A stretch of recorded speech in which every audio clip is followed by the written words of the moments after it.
Le Tout-Puissant a dit, certes, Jésus est comme Adam, il l'a créé de poussière, puis il lui a dit, sois, et il est. La vérité vient de ton Seigneur, alors ne sois pas parmi les sceptiques.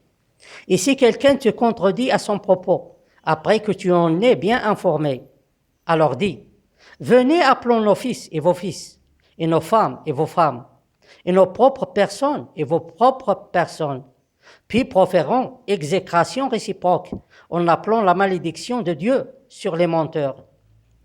Voilà le récit véridique. Il n'y a pas de divinité à part Dieu, et en vérité, c'est Dieu qui est le puissant et le sage. Et s'il tourne le dos, alors Dieu connaît bien les semeurs de la corruption. Des gens qui sont des égoïstes et des arrogants et des hypocrites, et qui sont condamnés au dur châtiment par Dieu Tout-Puissant, afin de les punir à cause de tous les crimes qu'ils ont faits, quand ils ont nié le bienfait de Dieu sur eux, et quand ils ont combattu les honorables messagers de Dieu, en les utilisant pour gagner ce qu'ils désirent. Et ils persistent encore dans leur tromperie et leurs mensonges. Des criminels qui ne coûtent rien du tout pour Dieu Tout-Puissant, ni pour ses honorables messagers. Malgré tout ceci, voilà ce faux Seigneur qui est dans le ciel, demande aux honorables messagers de Dieu de supplier ces criminels pour qu'ils croient en Dieu et à son message. Mais est-ce qu'il y a une humiliation plus grave que celle-ci? Merde pour ce faux Seigneur qui est dans le ciel, et merde pour ces gens criminels. Des égoïstes et des arrogants, et pourtant ils n'ont aucune valeur. C'est mieux qu'ils restent dans leur mécréance pour que Dieu Tout-Puissant multiplie à chaque fois leur châtiment. Et pour ceux qui sont loin de ces gens criminels, la création de choses nouvelles est un acte inutile et qui n'a aucun intérêt. En effet, il y a beaucoup de choses qui sont déjà créées sur notre terre par Dieu Tout-Puissant, des choses qu'on peut développer afin de bien les utiliser.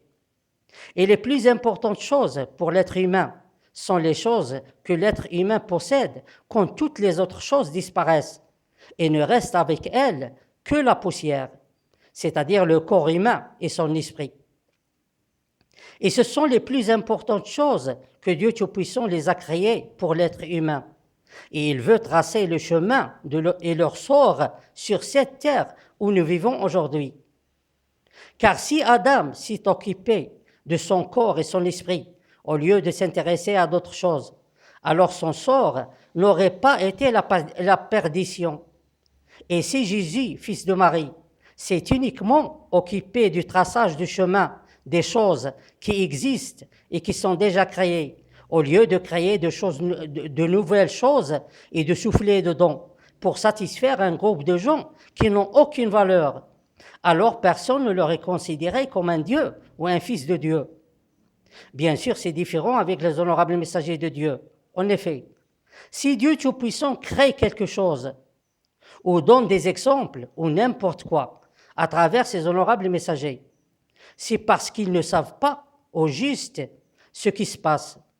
Et ils ne disent pas que ce sont eux les créateurs, ou qu'ils participent à la création des choses. Ils n'ont aucune connaissance de tout ceci.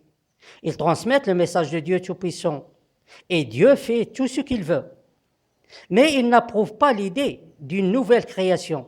Plutôt, ils s'intéressent au développement des choses qui sont déjà créées sur notre terre.